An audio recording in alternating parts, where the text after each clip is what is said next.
Le débrouillement a commencé dès la fermeture des bureaux de vote après des élections qui se sont déroulées dans le calme mercredi en Angola.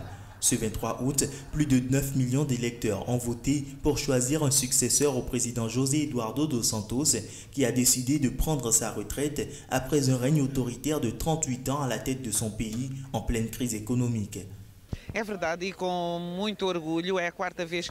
C'est la quatrième fois que je le fais. J'espère au final que ça va contribuer au pouvoir de notre pays. C'est vraiment un plaisir, un jour de fête.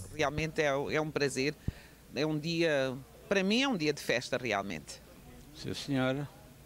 Aliás, j'ai partagé sur mon compte Facebook que c'est le jour le plus important de notre vie, de notre indépendance, de notre liberté, de notre identité. A nossa independência, a nossa liberdade, a nossa identidade. Le candidat du parti au pouvoir, João Lourenço, a promis mardi d'être en cas de victoire l'artisan d'un miracle économique dans son pays qui traverse depuis 3 ans une grave crise en raison de la chute des cours du pétrole.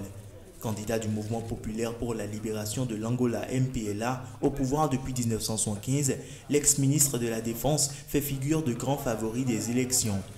Du côté de l'opposition, par contre, la CASA-CE se réclame la force politique la plus moderne, la plus évoluée de l'Angola que les autres partis devraient copier. 42 ans après l'indépendance, les Angolais souffrent encore de telle manière que ça n'a pas de sens, surtout quand nous avons un pays potentiellement riche. Et ce n'est pas ce que nous voulons. Si on regarde bien les choses, la CASA-CE est la force politique la plus moderne, la plus évoluée, la plus élevée que toutes les forces politiques devraient copier.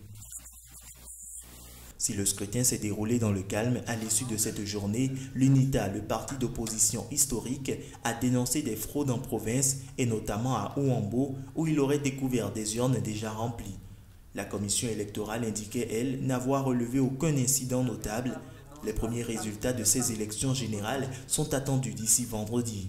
Le parti qui obtiendra le plus de sièges au Parlement verra son candidat devenir président de la République. Et pour la première fois depuis 38 ans, ce ne sera pas José Eduardo dos Santos, puisque le chef de l'État angolais sortant a décidé de céder le pouvoir. Malgré tout, on dit l'élection acquise au MPLA, le parti d'État au pouvoir depuis 42 ans. João Lourenço, l'ex-ministre de la Défense, est le dauphin désigné du président sortant.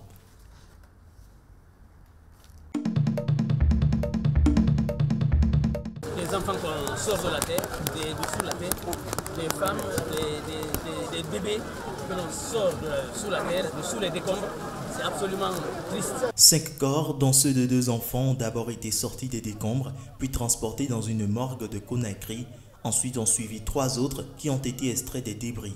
Au total, 8 personnes sont mortes et de nombreuses autres ont été blessées mardi en Guinée dans un éboulement d'une décharge dans la banlieue de la capitale, Conakry.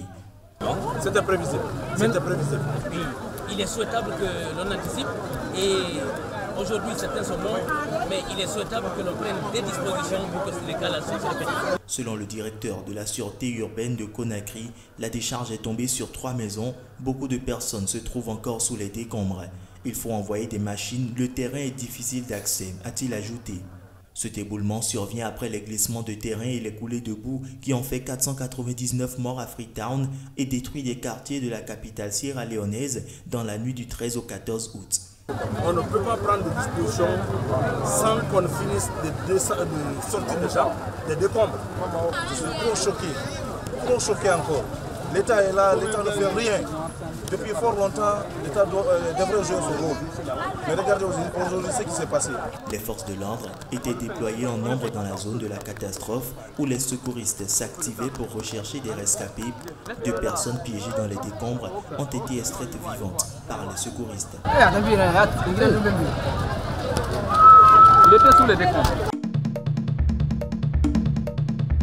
Près de 300 personnes ont manifesté mercredi à Casablanca pour dénoncer l'agression sexuelle collective dont a été victime une jeune femme dans la métropole économique du Maroc.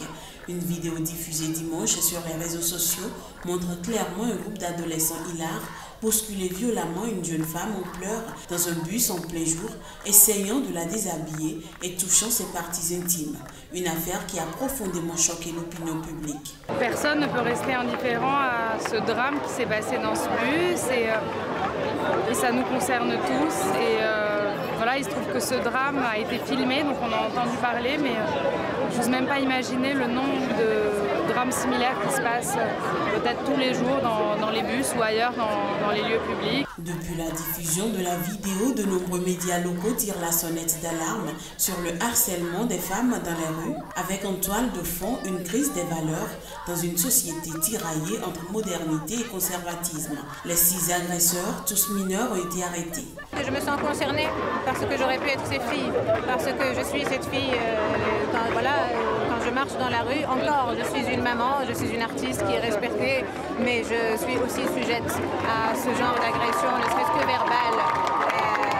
C'est relatif, mais ça touche quand même, et des fois ça peut avoir des répercussions assez dramatiques sur la psychologie des personnes. Selon les chiffres officiels, près de 2 Marocaines sur 3 sont victimes de violences. Et les lieux publics sont les endroits où les violences physiques à leur égard est la plus manifeste. Dans un pays où les femmes n'ont pas l'obligation de porter le voile, ces dernières subissent fréquemment insultes, remarques désobligeantes et autres agressions sexistes dans les espaces publics. La loi marocaine condamne le harcèlement des femmes au travail, mais pas dans les espaces publics. Cependant, un projet de loi complet incluant pour la première fois le harcèlement dans les lieux publics est en cours d'adoption au Parlement, a assuré le ministre d'État chargé des droits de l'homme.